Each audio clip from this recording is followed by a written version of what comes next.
Assalamualaikum warahmatullahi wabarakatuh. Salam sejahtera untuk kita semua.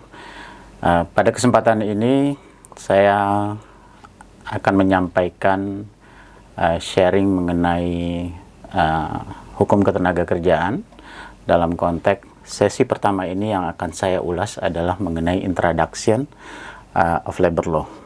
Nah, jadi perlu kita ketahui bahwa labor law itu sebenarnya melihat aspek adanya hubungan hukum, ya, ini hubungan kerja antara pengusaha dengan pekerja. Nah, dalam konteks hal itu kita harus memahami mengenai employment relationship, ya, kita selalu sebut sebagai ER. Apa yang ada dalam employment relationship itu? Rekan-rekan perlu memahami bahwa hubungan kerja itu memiliki 4 aspek yang dilihat dalam perspektif hubungan kerja. Pertama adalah mengenai pekerjaan. Kita paham bahwa pekerjaan itu adalah sebagai objek dari hubungan kerja tersebut. Dalam konteks hal ini adalah objek hukum. Nah, pekerjaan tentu harus didasari adanya aspek kedua, yaitu perintah atau order. Tidak akan terjadi hubungan kerja atau hubungan hukum di bidang ketenagakerjaan kalau tidak ada perintah. Perintah itu biasanya diwujudkan dalam konteks pemberian hak dan kewajiban di antara para pihak dalam praktek hubungan kerja tersebut. Nah, yang ketiga aspek yang harus difahami itu oleh kita adalah aspek pengupahan, ya. Tentu kalau misalnya sudah ada pekerjaan, sudah ada perintah, sudah ada dua aspek tersebut, tentu ada upah yang harus kita bayarkan. Upah itu adalah upah yang diberikan atas sebagai hak-hak pekerja atau orang yang mendapatkan perintah untuk mendapatkan haknya karena dia telah melakukan kewajibannya. Dan yang terakhir tentu tidak bisa dipungkiri bahwa aspek hubungan kerja itu, baik dengan segala macam status hubungan kerja itu memiliki waktu. Baik itu waktu yang sifatnya tertentu atau waktu yang sifatnya tidak tertentu. Nah, employment relation harus melihat 4 aspek tersebut. Banyak disampaikan bahwa 4 aspek ini terpenuhinya 3 aspek saja sudah bisa dikatakan adanya perspektif employment relation dalam konteks hubungan kerja. Tetapi saya coba menambahkan terkait perspektif waktu, mengingat hukum itu melihat lokus, tempat, dan tempus, waktu. Nah, apa yang harus kita perhatikan dalam konteks hukum secara teoritis atau dalam konteks keilmuan? Tentu kita harus melihat bahwa pemahaman kita sebagai orang hukum atau orang yang berkecimpung di dalam dunia hukum itu tentu terhadap beberapa substansi terkait hukum sebagai ilmu. Ada 6 substansi yang ingin saya sampaikan, yaitu subjek hukum. Subjek hukum itu adalah berbicara mengenai manusia atau person, orang, dan badan hukum. Ya, tentu dalam konteks hal ini badan hukum itu adalah pihak-pihak yang mewakili badan hukum tersebut dalam konteks legalitasnya. Yang kedua adalah objek hukum. Objek hukum itu banyak sekali kalau kita mau melihat. Yang jelas kita bisa membawa aspek kebendaan terkait dengan objek hukum. Tetapi dalam konteks hubungan kerja, objek hukum ini pastilah pekerjaan. Ya. Yang ketiga adalah perbuatan hukum. Perbuatan hukum ini kita kenal sebagai peristiwa konkret, ya. Pengusaha memberikan perintah, memberikan pekerjaan, itu adalah perbuatan hukumnya. Karyawan melakukan pekerjaan, itu adalah perbuatan hukum mereka dalam konteks peristiwa konkret. Yang keempat adalah hubungan hukum. Hubungan hukum ini memberikan satu konteks di mana bertemunya 2 perbuatan hukum tersebut. Tentu kalau kita pahami dalam konteks ketenagakerjaan, pasti hubungan hukum ini selalu memiliki apa yang kita sebut sebagai perjanjian kerja. Nah, yang kelima itu adalah peristiwa hukum. peristiwa hukum ini adalah peristiwa konkret atau perbuatan hukum yang melanggar norma atau aturan yang telah ditetapkan. Misalnya kalau dalam konteks hubungan kerja, kita tidak boleh terlambat masuk kantor. Sebutlah 9 sampai dengan 5 untuk jam waktu kerja yang telah ditetapkan. Nah, jika kita terlambat, maka terjadilah peristiwa hukum karena ada aturan yang menyebutkan bahwa kita harus masuk jam 9. Ternyata kita masuknya jam 10, tentu terjadilah peristiwa hukum. Nah, itu simpelnya ya. Yang keenam terakhir adalah masyarakat hukum. Tentu dalam lingkup ketenagakerjaan, masyarakat hukum ini terdiri dari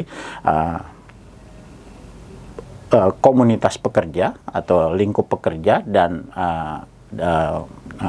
pengusaha yang bisa dikatakan sebagai pemilik dari perusahaan tersebut atau orang yang dipercayakan untuk memimpin suatu perusahaan yang memimpin sekian banyak subjek hukum yang disebut sebagai karyawan. Nah, the law as a science itu menjadi satu konsep harus difahami, dapat digunakan dalam aspek-aspek hukum lainnya. Cuma dalam konteks hukum ketenagakerjaan, saya juga menyampaikan hal ini untuk difahami sebagai sesuatu hal yang sekiranya perlu dipelajari atau diketahui sejak dini. Nah, hal ini yang menarik yang ingin saya sampaikan mengenai dimensi dari hubungan kerja itu. Saya selalu menyampaikan kepada para mahasiswa yang ingin menulis tugas akhir atau skripsi terkait dengan bidang ketenagakerjaan bahwa satu teori utama yang harus digunakan adalah teori hubungan kerja. Itu menjadi dasar semuanya. Karena tidak mungkin ada dimensi-dimensi dalam hubungan kerja kalau tidak ada teori hubungan kerja tersebut, kalau tidak terjadi hubungan hukum dalam bidang ketenagakerjaan tersebut. Nah, saya mencatat dalam berdasarkan pengalaman dan hal yang saya lakukan terkait dengan dimensi employment relationship ini, ada pertama terkait dengan industrial relation dispute, perselisihan hubungan industrial. Nah, ini satu dimensi yang cukup menarik yang menjadi dasar di mana perselisihan hubungan industrial ini sangat common terjadi dengan memunculkan 4 jenis perselisihan yang diatur di dalam Undang-Undang 2 tahun 2004 terkait dengan penyelesaian perselisihan hubungan industrial, perselisihan hak, perselisihan kepentingan, perselisihan PHK, dan perselisihan antar serikat pekerja di dalam satu perusahaan. Itu sebagaimana yang singkat mengenai industrial relation. Dimensi kedua adalah mengenai perjanjian kerja. Tentu kita pahami bahwa perjanjian kerja ini memiliki beberapa status. Yang common terjadi itu adalah perjanjian kerja waktu tertentu. Tetapi bukan saja hanya perjanjian kerja waktu tertentu, juga ada perjanjian kerja waktu tidak tertentu. Dua perjanjian kerja ini common practice, sering terjadi dilakukan di dalam praktek di bidang hukum ketenagakerjaan. Tetapi sebenarnya ada satu lagi perjanjian kerja yang muncul, yaitu perjanjian kerja harian lepas. Biasanya ini berdasarkan proyek atau tugas yang sifatnya sementara waktu dan lain sebagainya. Nah, terkait dengan perjanjian kerja ini, rekan-rekan, tidak bisa dipungkiri era saat ini banyak berkembang perjanjian kerja yang mungkin tidak bisa dikatakan keluar, tetapi dalam perspektif definisi itu mungkin bisa dikatakan keluar, yaitu misalnya kita bicara perjanjian kerja profesional, perjanjian kerja startup, perjanjian kerja dalam konteks misalnya dia coba menghindari suatu perjanjian kerja yang dalam konteks pengaturan waktu. Banyak hal-hal implementasi perjanjian kerja yang muncul yang mungkin itu pada akhirnya perlu diatur atau dirapikan lagi. Nah, yang ketiga, dimensi ketiga itu adalah pemutusan hubungan kerja. Di era pandemi ini saya lebih suka menggunakan istilah pemutusan itu, mengganti istilah pemutusan itu menjadi penghentian atau penghentian hubungan kerja ya. Karena dalam konteks hal ini banyak kita tahu badan usaha atau pengusaha atau perusahaan dia mengalami kesulitan akibat dampak COVID-19 ini. Makanya kalau kita berbicara dalam konteks terminologi, maka pemutusan hubungan kerja ini banyak macamnya.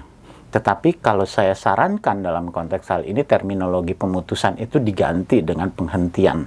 Karena bisa saja menjadi sesuatu hal yang pada saat ini kita belum bisa memberikan sesuatu, perusahaan belum bisa bergerak, tetapi pada dimensi lain, pada waktu ke depan, diharapkan dengan mulai hidupnya sektor real atau makro, mungkin ini akan memberikan, mengembalikan apa yang terhenti sementara.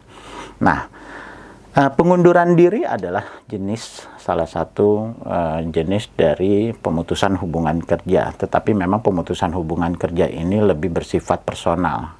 Isyarat dari pengunduran diri itu adalah terkait dengan inisiatif pribadi. Seorang karyawan memang mengundurkan diri. Kesalahan berat. Ya, ada seorang karyawan dia melakukan kesalahan berat. Ingat ya, bukan pelanggaran berat dalam terminologi ketenagakerjaan, adalah kesalahan berat. Kesalahan berat ini juga memberikan akses terhadap pemutusan hubungan kerja dengan proses-proses yang ditetapkan dalam Undang-Undang 2 tahun 2004. Kesejahteraan, banyak aspek yang harus dilihat dari perspektif kesejahteraan terkait dengan mungkin tidak bisa dikatakan upah ya, tapi lebih kepada benefit yang disediakan oleh perusahaan kepada karyawan. Misalnya kita bicara mengenai adanya jaminan pemeliharaan kesehatan yang dikondak oleh suatu badan asuransi yang swasta yang disiapkan oleh perusahaan, di mana kalau terjadi sesuatu sama karyawan bisa menggunakannya itu berdasarkan hak yang memang telah diatur. Itu salah satu jenisnya. Jam kerja dan waktu istirahat. Ya, waktu kerja dan waktu istirahat. Kita bicara bahwa dimensi kelima ini melihat perspektif kita memiliki kewajiban bekerja berdasarkan ketentuan jam kerja yang telah diatur. Dan kedua, kita memiliki hak-hak istirahat, misalnya hari Sabtu, hari Minggu, jika memang jumlah jam kerja dalam satu minggu itu adalah 8 jam sehari. Nah, tentu tidak hanya mengenai jam kerja, tetapi misalnya waktu istirahat terkait dengan cuti tahunan. Yang keenam adalah perspektif atau dimensi upah. Upah ini memang diatur sudah sangat jelas mengenai segala macam pengupahan yang ada, baik upah minimum, upah lembur, maupun misalnya upah THR, maupun hal ini, sehingga di dalam PP 78 tahun 2015 itu telah diatur suatu substansi mengenai perlindungan upah untuk dalam konteks hubungan kerja. Yang keenam, outsourcing. Outsourcing ini telah diatur dalam Permen 19 tahun 2012 ya, yang kalau kita mau melihat ini adalah ada perspektif hukum yang berbeda. Jadi perusahaan penyedia jasa tenaga kerja itu dia memiliki hubungan kerjasama dengan perusahaan pengguna jasa tenaga kerja. Nah, perjanjian kerjasama ini tidak bisa dikatakan sebagai perjanjian kerja karena ini sifatnya B2B. Tetapi bahwa ada pekerja outsourcing di perusahaan penyedia, nah inilah yang memiliki perspektif adanya perjanjian kerja, sehingga pekerja yang memiliki perjanjian kerja dengan perusahaan penyedia tersebut bekerja di tempat perusahaan pengguna jasa tenaga kerja. Ini ada beberapa aturan yang telah cukup jelas diatur di dalam norma positif terkait dengan outsourcing atau alidaya. Kedelapan adalah safety and health serta pengawasan ketenaga kerjaan. Tentu kalau kita mau berbicara mengenai safety and health, kita sudah berbicara sesuatu hal yang terkait dengan if.